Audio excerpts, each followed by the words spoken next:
نحمده ونستعينه ونستغفره ونستهديه ونعوذ بالله من شرور أنفسنا ومن سيئات أعمالنا. من يهده الله فلا مضل له ومن يضلل فلا هادي له، وأشهد أن لا إله إلا الله وحده لا شريك له، وأشهد أن محمدا عبده ورسوله. يا أيها الذين آمنوا اتقوا الله وقولوا قولا سديدا يصلح لكم أعمالكم ويغفر لكم ذنوبكم، ومن يطع الله ورسوله فقد فاز فوزا عظيما. أما بعد، فإن أصدق الكلام كتاب الله، وخير الهدي هدي محمد صلى الله عليه وسلم، وشر الأمور محدثاتها، وكل محدثة بدعة، وكل بدعة ضلالة، وكل ضلالة في النار. خۆشەویستەکانم مسلمانە بەڕێزەکان، خوای تعالى لسورة القصص لقرآن پیرۆزە آيتي 68 أفرمي: وربك يخلق ما يشاء ويختار ما كان لهم الخيرة سبحان الله وتعالى عما يشركون. الله پەروەردگارە، ئێمەش بەندەی ئەوین. الله خالق و ئێمەش مەخلوق، واتە ئەو بەدیهێنەری ئێمەیە و ئێمەش بەدیهێنراو، کەوابوو ئەو فەرماندەرە و ئێمەش لەسەرمانە تەسلیم ببین و جێبەجێ بکەین. ألا له الخلق والأمر تبارك الله رب العالمين. سورة أعراف آياتي 54. خوای تعالى حوت طبق آسمانی دروست کردووە، حوتەمی هەڵبژاردووە. خوای تعالى بەهەشتی دروست کردووە و فیردەوسی تیا هەڵبژاردووە. خوای تعالى مەلائیکە و فریشتەکانی خەڵق کردووە، جبریل و میکائیل و ئیسرافیلی تیا هەڵبژاردووە. خوای تعالى مرۆڤەکانی خەڵق کردووە، ئادەمی تیا هەڵبژاردووە. پاشان پێغەمبەرەکان، ئەنبیا و ڕوسول، لەناو پێغەمبەرەکانیشا 5 پێغەمبەری هەڵبژاردووە کە کردوونی بە ئولو العەزم. لەناو ئەو 5شا خوای تعالى دوانیانی کردووەتە خەلیلی خۆی و خۆشەویستی خۆی، کە ئیبراهیم و محەممەدە و محەممەدیشی لەناو هەمووانە هەڵبژاردووە. خوای تعالى ئەم ئەرزەی دروست کردووە بۆ ئێمە خۆشەویستەکانم، هەندێک شوێنی تیا دیاری کردووە و هەڵبژاردووە کە کردوێتە شوێنی مبارەک، شوێنی پیرۆز. لەوانە مەکەی پیرۆز، لەوانە ئەو شوێنەی کە پێ ئەوترێت جوودی و کە سەفینەکەی نوح عەلەیه السەلامی تیادا بەزی کە کوردستانی خۆمانە. خوای تعالى ڕۆژەکانی خەڵق کردووە، لەناو ڕۆژەکانە، لەناو مانگەکانە خوای تعالى ڕەمەزان و ذی الحجە و محەڕەمی هەڵبژاردووە. لەناو ڕۆژەکانە خوای تعالى لە 7 ڕۆژە جمعەی هەڵبژاردووە. لەناو شەوەکانیشا لەیلەة القەدری هەڵبژاردووە. لەناو مانگی ڕەمەزانە دەشەوی ئەخیری هەڵبژاردووە خوای تعالى. لە مانگی ذی الحجەشا کە مانگێکی زۆر پیرۆزە، دە ڕۆژی یەکەمی خوای پەروەردگار هەڵبژاردووە و کردوێتێ گەورەترین ڕۆژانی ساڵ، و عەمەل تایە و کردەوە تایە خۆشەویستترین کردەوەکانە لە لای خوای پەروەردگار. مانگی ذی الحجە ئەم مانگەیە کە ئێمە 1-2 ڕۆژی تر پا ئەنەینە ناوی ئین شاء الله تعالى. لە فەزڵەکانی ئەو دە ڕۆژەی ئەوەڵی مانگی ذی الحجە خۆشەویستەکانم، خوای پەروەردگار لە قورئانی پیرۆزە سوێنی پێ ئەخوا. لە سورەتی فەجرە ئەفەرمێ: والفجر وليال عشر والشفع والوتر. خوای پەروەردگار سوێن بەشتە گەورەکان نەبێ ناخوا. بۆ نمونە لە مەخلوقاتەکانی خوای پەروەردگار سوێن بە ئاسمانەکان و بە زەوی و بە خۆر و بە مانگ و بە ئەستێرەکان ئەخوا. لەناو کاتەکانی شاخوای پەروەردگار سوێن بە کاتی فەجر و عەسر و ضحا و شەو و ڕۆژ ئەخوا لەناو شوێنەکانی شاخوای پەروەردگار سوێن بە بەلەد الحەرام ئەخوا بە مەککە ئەو شتانەی گەورە بن خوای پەروەردگار سوێنیان پێ ئەخوا ئەو شتانەی مەزن بن خوای تەعالا سوێنیان پێ ئەخوا بەڵام مرۆڤەکانیش تەنها ئەبێ بەخوا سوێن بخۆن جا خوای تەعالا لەبەر گەورەی ئەم دەشەوە یان ئەم دەڕۆژەی یەکەمی مانگی ذی الحیجە خوای تەعالا سوێنی پێ ئەخوا والفجر وليال عشر ئەم دەڕۆژەیە بۆ خوای تەعالا باسی شەوەکانی ئەو دەڕۆژەکە بۆ خوای تەعالا باسی شەوەکانیەکە چونکە بەعام خۆشەویستەکانم شەو لە لای خوای پەروەردگار پیرۆزترە تا ڕۆژ لە قورئانە 72 جار باسی شەو کراوە 57 جار باسی ڕۆژ کراوە بە تەئکید شەونێژی لە سونەتەکانی تر پیرۆزترە لە شەوانە عیبادەتکردن لە لای خوای تەعالا مەزنترە بۆ چونکە ئیخلاصی زیاتر تایە ئینسان لە شەوانە دوور لە ڕیاترە ئەگەر کەسێک هەڵسێ لە شەوانە لەبەر خاتری خوا کاتێک کە خەڵک خەوتووە کە سوکارەکەی خۆشی خەوتون هەڵسێ خەو لە خۆی حرام کا و لەبەر خاتری خوای تەعالا شەوان دوو ڕکات نوێژ بکە یان سێ ڕکات نوێژ بە ویترەکەەوە بکە لای خوای تەعالا زۆر مەزنە خۆشەویستەکانم زۆر گەورەیە هیچ ناگاتە ئەوە و دوعاکردنیش لە شەوانە زیاتر مەقبولە زیاتر وەرگیراوە خوای تەعالا لە سێکوتی شەوارە ئەفەرمێ کێ داوایەکی هەیە با بیکە من وەڵامیە دەمەوە کێ احتیاجیەکی هەیە با داوا بکە من وەڵامیە دەمەوە بۆیە ئەوانەی کە احتیاجیان هەیە با احتیاجەکانیان بخەنە شەوان خۆشەویستەکانم بە تەجروبە بینراوە تەجروبە کراوە ئەو دوعایانەی کە لە شەوا داوا کراوە لە خوای پەروەردگار مەقبولتر بووە زووتر خوای تەعالا وەریگرتووە پیاوچاکان زۆر باسی ئەوەکەن ئێوەش ئەگەر ئەتانەوێ تەجروبەی کەن و هەشتانە بە تەئکید تەجروبەی کردووە بۆیە هەندێک لە پێشینان فەرموویانە لە دنیاە لەزەت نەماوە ئیلا لە سێ شتانە بێ واللهی وایە واللهی ئەمە بالفعل وایە ئێمە ئێستا هەندێکی زۆرمان هەستی پێەکەین لەزەتەکانی دنیا ماوە لە چییە شەو نوێژی جەماعەت هاوڕێتیکردنی پیاوچاکان ئەگینا لەزەت لە دنیا نەماوە دنیا لەزەتەکانی لە چیا بێ لەو هەموو کڵاوچی و فێڵباز و درۆزن و پارەخۆر و حرام خۆرانە ما بێ تێکەڵی ئەو خەڵکە هەر تێکەڵیانەکە ئیمانت دابەزێ هەر کە باس و بەسەرهاتەکانیان ئەبیسیتەوە ئینسان ئیمانی دا ئەبەزێ شەحنی تێتە سفر بۆیە شەونێژیەکێ لەو شتانەیە کە پیاوچاکان وتویانە ئەگەر شەونێژی نەبوایە حەزمانە کرد یەکسەر بمردایە چونکە بەو شەونێژیە کە ئەچنە حزوری خوای پەروەردگار جارێتر شەحن ئیمانیان بەرزە بێتەوە جارێتر ورەیان بەرزە بێتەوە لە فەزڵەکانی ئەم دەڕۆژە کە دێتە پێش خۆشەویستەکانم تایە ئاەتی کۆتایی قورئان دابەزی کە دین کامل بوو کابرایەک لە زانایانی جوولەکە هاتە خزمەتی چاوی بە عومەری کوڕی خەتاب کەوت وتی ئەی عومەر ئاەتێک لە قورئانەکەتانە دابەزیوە ئەگەر بۆ ئێمەی جوولەکە دابەزیایە ئەمان کرد بە جەژن ئەویش ئەو ئاەتەیە کە خوای تەعالا لە سوورەتی مائیدە ئاەتی 3 کۆتا ئاەتی قورئان کە ئەفەرمێ اليوم أكملت لكم دينكم وأتممت عليكم نعمتي ورضيت لكم الإسلام دينا أمرو خوای تعالی فرمي دينا كم بو كامل كردن كدين كامل بو ديني إسلام پەیتا كامل بو لماوي بسو أو نصالا خوای تعالی أم ديني كامل كرد بو إيما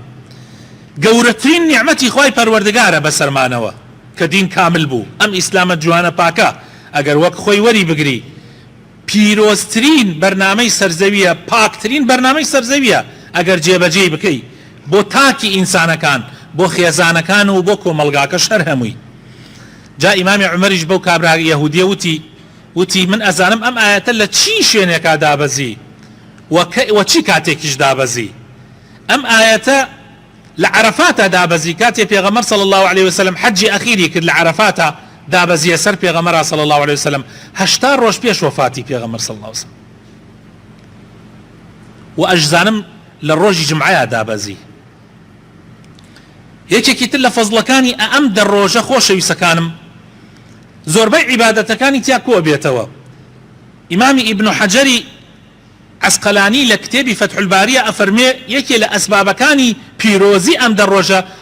هەموویان زۆربەی عیبادەتە گەورەکانی تیا کۆ بێتەوە کە لە هیچ کاتێکی تران نەبووە، ئەویش حەج، ڕۆژوو،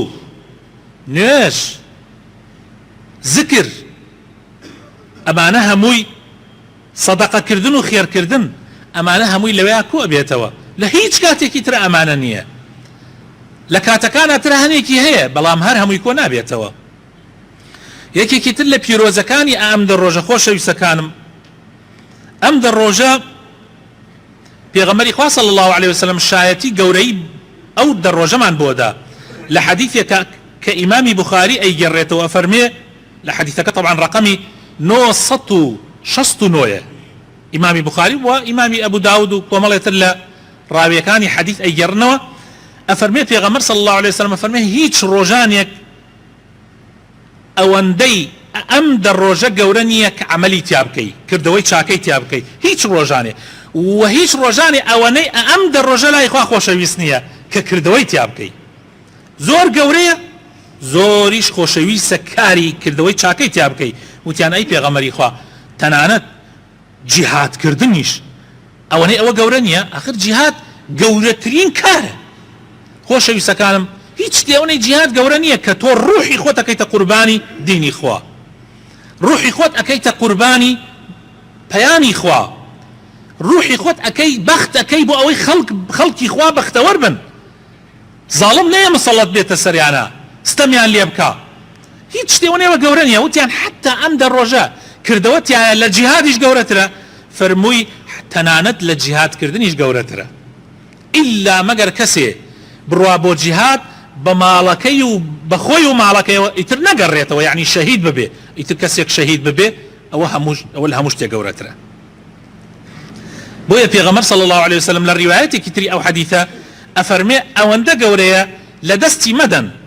زۆر لا إله إلا الله بکەن، زۆر الحەمدولله بکەن، زۆر تەکبیر بکەن،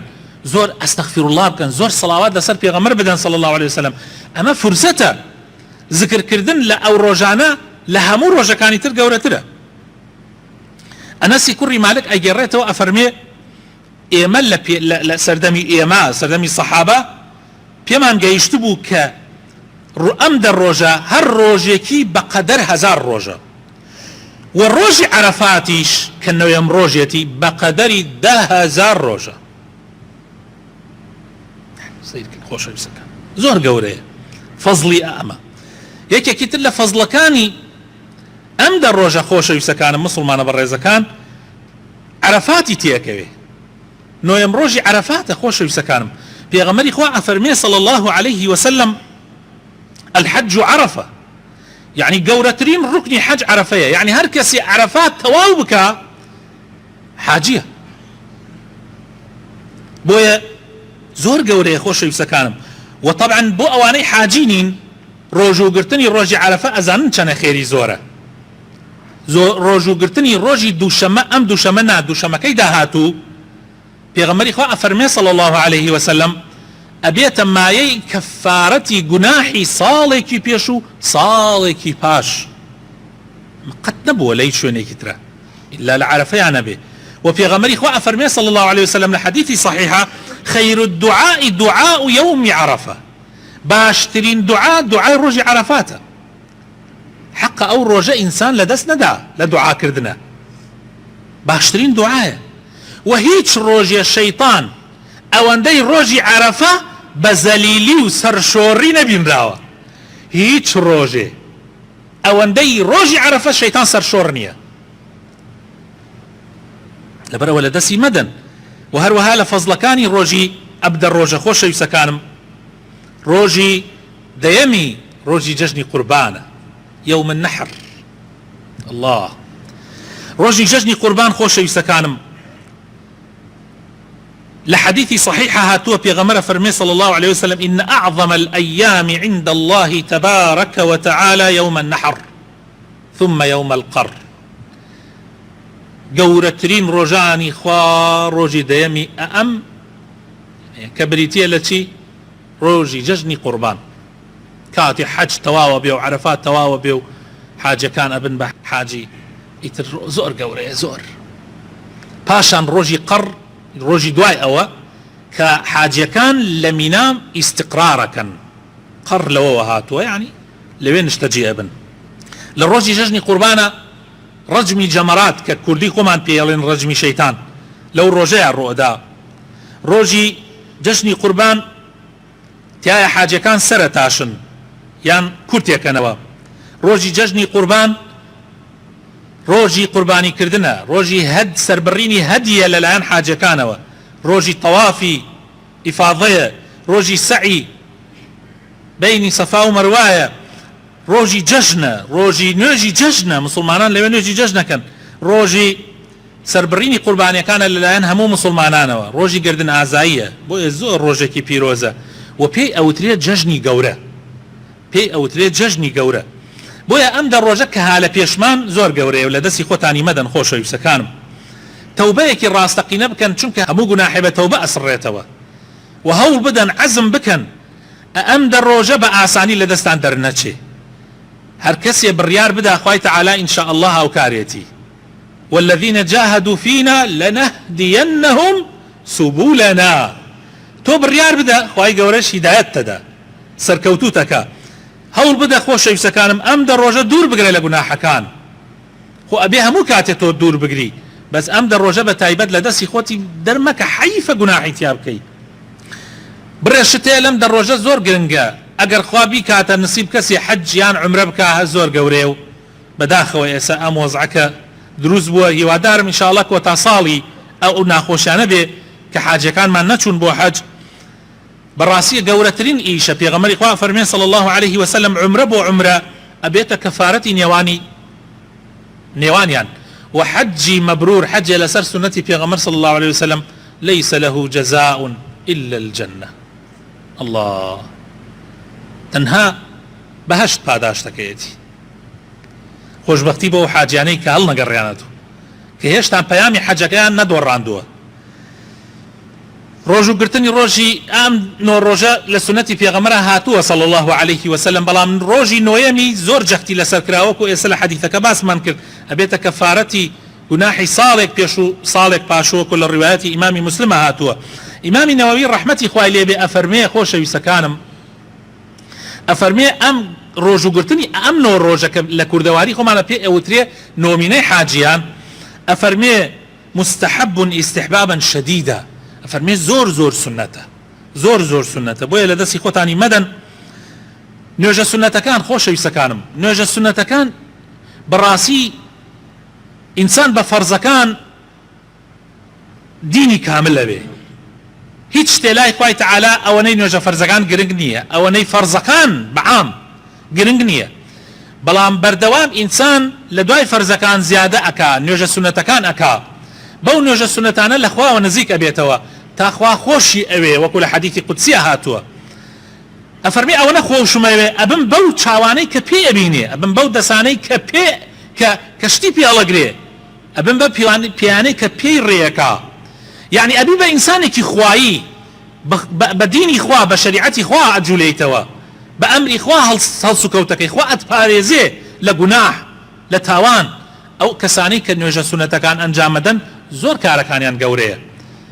نوێژە سنەتەکانیش خۆشەویستەکانم هەیەتی مؤکەدە و هەیەتی غیر مؤکەدە. مؤکەدەکان لای کەمەکەی ئامانە ئەم دوانزەیە لە دەستی خۆتان مەدەن، ئەم دوانزەیە کە ئێستا باسیەکەم. شتەکانی تریش هیچ سنەتی تریشمان هەیە ڕۆژانە لە مزگەوتەکان ئەیبینن ئەکرێ، بەڵام ئەمانە لە دەستی خۆتان مەدەن. دووی پێشی نوێژی بەیانی لە هەموو دنیا و ئەوەی هاتیا خێرترە، لە دەستی خۆتانی نەدەن. لە هەموو ئەم دنیای و ئەوەی ها لە ناوی خێرترە. دوو ڕکاتی سنەتی پێشی نوێژی بەیانی، 4 ڕکات لە پێشی نوێژی نیمەڕۆ، دوانیش لە دوای نوێژی نیمەڕۆ، نوێژی مەغریب دوان لە دوای، نوێژی عیشایش دوان لە دوای. ئەمانە لە دەستی خۆتان دەرمەکەن، ئەمە مؤکەدەکانن وجگە لەمەش سنەتی تریشمان هەیە هەر لە ناو نوێژەکانە نوێژی زوحان شەو نوێژی ویتر ئەمانە نوێژە زۆر گەورەکانن لە دەست خۆتانی مەدەن خۆشەویستەکانم سەدەقە و خێرکردن فرسەتە ئینسان خێر لەم ڕۆژانە گەورەیە ئەوە بەرە جەژنانیشە خۆشەویستەکانم هەندێک لە مسلمانان حتا پێشی جەژنیش پێش جەژنی قوربانیش خێرەکەن جاروای حیوان سەرە بڕن ئەیکەن بە خێر بۆی مسلمانان گۆشتەکانیان هەبێ خراو نییە بەڵام طبعا قوربانی زۆر گەورەترە بەڵام ئەگەر تو خێر و سەدەقەی پێش ئەوەش بکەی هەر زۆر گەورەیە چونکە ئەکەوێتە ئەو ڕۆژە گەورانەوە ئینشاءڵڵا لە دەستی خۆتانی مەد دەرمەکەن براینە پارە چی قیمەتێکیە ئەگەر دڵی خۆت و مسلمانانی پێخۆش نەکەی توخوا پارە بۆ چی باشە براینە پارە بۆ چی باشە من زۆر جابیرەکەمەوە ئەڵێم پارە چی قیمەتێکی هەیە تۆ لە ناو خەزێنەیەکە لە ناو قاسەیەکە هەڵت گرد بێ چی قیمەتێکی هەیە چی قیمەتێکی هەیە زۆر جار ئەوە ناگاتە فریاتیش زۆر جار ناگاتە فریاتیش مسلمان هەیە بە بێپارەیی ئەمرێ بەڵام بەهۆی پارەوە زیندوو ئەبێتەوە ئەو مسلمانەی کە خەڵکی سەرقەڵا بوو کە لە حاڵەتی مردنا بوو هەردوو عەقلیە عەجزی کردبوو بە فەزڵی خوا پاشان بە یارمەتی بەڕێستان الحەمدولله یەک دوو ڕۆژێ پێش ئێستا تەلەفۆنی بۆ کردم تی لەخوا بەزیاو بێ عەمەلیاتم کردووە و ئیتر ئومێدی چاکبوونی هەیە یعنی چەند گەورەیە ئەگەر ئێوە یەک دینارێکتان دابێ ئەو مسلمانە زیندوو بووبێتەوە بەهۆی دینارەکەی ئێوە کە تایە بەشدار من أحياها فكأنما أحيا الناس جميعا يكس بهوي تو زندو بيتو وكويا همو جهان زندو كرد بيتو براينا بارا قيمتي نيه بخوا بارا فرياي كي كوتوا اگر هلنا وخزينه هلي قرت به بارا بو باشا خدمتي خوتو براو اموزاو باوكو دايكو كرو مالو منالو كسوكارو مسلماناني فيبكي ام جا خوشوي سويتو للاي مسلمانان يس زور كسمان ايمك لي اواكين خلق حزم ليناكا خلق حزم لي اگر حزكي خلق خوشتي بي ببخش خلق خوشتي بي خوي تعالى فرمي يا ايها الذين امنوا انفقوا مما رزقناكم من قبل ان ياتي يوم لا بيع فيه ولا خلة ولا شفاعة مسلمانان ببخشن پێشەوەی ڕۆژێ بێتە پێش کڕین و فرۆشتنی تیانە ناتوانانی بڵێ پارە ئەدەم بەهەش تەکڕم ڕۆژێک کە خزمایەتی و دۆستایەتی و محەبەتی تیانە ڕۆژێک کە کەس فریای کەس ناکەوێت بەبێ ئیزنی خوا کەس ناتوانێت شەفاعەت بۆ کەس بکە ئەگەر خوا ئیزنی نەبێ والكافرون هم الظالمون داواکارم خوای تعالی بخاتە ناوە جوانەکانی خۆی ڕەحمان پێ بکە هیدایەتمان بدە نوری ئیمان بخاتە دڵەکانمانەوە یا ربی خوایە بۆ خاتر ناوەجوانەکانی خۆت دامەزراومان بکەی لەسەر دینداریتی لەسەر ئیسلامەتی یا ربی خوایە هاوکارمان بی یارمەتی دەرمان بی ئەم دە ڕۆژە کە دێ بتوانین صفحەی ئەعمالەکانمان ئەوەندە پڕکەین شانازی پێوە بکەین لە لای تۆ لە لای پێغەمبەرەکەیت یا ربی خوایە ڕەحم بە کوردستان بکەی لە فیتنە و لە تەفریقە و لە دووبەرەکی بمان پارێزی یا ربی خوایە بۆ خاتر ناوەجوانەکانی خۆت ئیسلاحی حاڵمان بکەی شیفای نەخۆشەکانمان بدەی ڕحم بە مردوەکانمان بکەی ماڵ و مناڵمان ئیسلاح بکەی ڕحم بە باو باپیرانمان بکەی یا رب العالمین ئامین ئامین خۆشەویستەکانم وتمان زکر زۆر گەورەیە بە تایبەتی ئەو زکرەی کە لە جەژنە ئەوترێ زۆر گەورەیە لەم دەڕۆژە ابن عمر و ئەبو هورەیرە وەکو ئیمامی بخاری ئیگەڕێتەوە ئەفەرمێ يخرجان إلى السوق في أيام العشر يكبران ويكبر الناس بتكبيرهما لأن أتشون بو بازار لأنه بازار الله أكبر يعني كردو خلق يعني الله أكبر يكرد وهروها إمام بخاري فرمي وكان عمر يعني إمام عمر لكاتي خويا يكبر في قبته لقبكي خوي لمنا بمنا الله أكبر يكرد الله أكبر يكرد همو منا لقال يا الله أكبر يكردو قشتي ألاريوه وكان ابن عمر يكبر بمنى تلك الأيام ابن عمر لمنا أو رجعنا الله أكبر يكد وخلف الصلوات ولا باش نيوجكان وعلى فراشه ولا سرجقاكي خوتنا كشي وفي فسطاته ومجلسه وممشاه تلك الأيام جميعا بر يكرد دو بهلصانة ولا ناو شرداخك لحر شوينيك مجالي بويا أو ذكري أكرد وذكري شخوش يسكانم خۆشەویستترین تشتە لە لای خوای تعالی سەبەبی ڕزگاربوونی ئێمەیە خۆشەویستەکانم ئەتپارێزێ لە کوفر لە شەیتان لە ئاگری جەهەنەم ذکر ئەتپارێزێ خۆشەویستەکانم مەلائیکەکانی خوا و مەلائیکەکانی خوا سەڵاواتت لەسەر دەن ئەگەر تۆ سەڵاوات لەسەر پێغەمبەری خوا بدەی صلی الله عليه وسلم کە ذکرە بەهێزترین سلاحی ئینسانی ئیماندار چەکی ئینسانی ئیماندار ذکرە باشترین عمل و پاکترین عمل ذکرەکانە ذکرە خۆشەویستەکانم عملەکانی ئینسان زۆر زۆر بەرزەکاتەوە بە لا ئیلاها ئیلا اللهیەک لە ڕۆژی قیامەتە لەوانەیە ڕزگارت ببێ ئەگەر لا ئیلاها ئیلا اللهکە لە ناو دڵۆ دەرچوو بێ ترازووی ڕۆژی قیامەتت زۆر قورسەکاتەوە ترازووی چاکەکانت ئەبێتە مایەی لێبوردنی گوناحەکانت مەجلیسی ذکر مەجلیسی مەلائیکەیە مەجلیسی پێغەمبەرەکانە مەجلیسی بەختەوەریە مەجلیسی لێبوردەیی خواییە بۆیە خۆشەویستەکانم هەر لەبەر ئەوە خوای تەعالا بەستوێتێ نوێژەوە ئەفەرمێ فەئیذا قەضەیتم الصەلاة ئەگەر نوێژی جمعە لێبوونەوە فاذكروا الله بڕۆن ذکری خوا بکەن فإذا قضيت الصلاة فانتشروا في الأرض وابتغوا من فضل الله واذكروا الله كثيرا أو آيات كيتر درباري نيوجة بعام أم جاء فرمي أي بسيط الرجوع ولتكملوا العدة ولتكبروا الله على ما هداكم بس تؤتي حجوة فإذا قضيتم مناسككم فاذكروا الله كذكركم آباءكم أو أشد ذكرا بس تؤتي جهاد ولا حالة جهادشة أفرمي يا أيها الذين آمنوا إذا لقيتم فئة فاثبتوا واذكروا الله كثيرا بويا الذكر خوشي سكانم أبي ويردي سرزماني همو مسلمان أبي الله همو كاتيكا فريات أكي خوشي سكانم وقربانيش خوشي سكانم مطمئن لم روجانه وأقرتو برياري قرباني داوة لنينوكو لتوكت مقرب بس أو كسيك قربانيك أكا مالو منالكينا أويك برياري قربانيك داوة با لە تووک و لە نینۆکی نەگرێ یعنی لا یعنی تۆ لە شەمەوە ئیتر تووک و نینۆکت بگرە بۆ ئەوەی لەو دەڕۆژە نەیگری هەتا قوربانێکت سەرە بڕی و هەوڵ بدەن قوربانیشکەن خۆشەویستەکانم ئێستا لەم کاتە کە خەڵک موچە تۆزێ دواکەوێ و حاڵی خەڵک خراپە قوربانیکردن